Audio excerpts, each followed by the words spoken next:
I'd like to greet my brothers and sisters from Angeles City.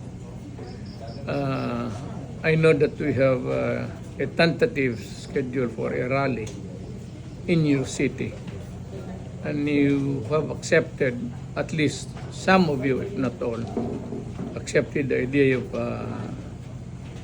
having it there and listening to people. Actually, itong rally na ito, wala naman itong it's not out to destabilize government. It's not asking for the ouster of anybody, including the president.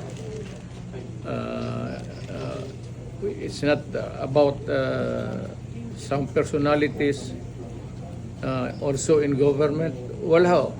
Ito is just, we are just in the narrative of our history presently.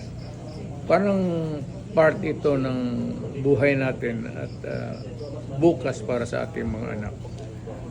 We are undergoing a period of not really uncertainty, but there's a little bit of may gusot sa ating society, sa tao. So this has to be discussed openly in a rally, mas mabuti, so that people can understand and yung mabigyan yung essence of freedom of speech kasi importante yan para sa tao.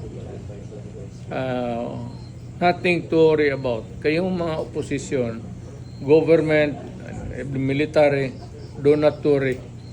We are not there to oust government.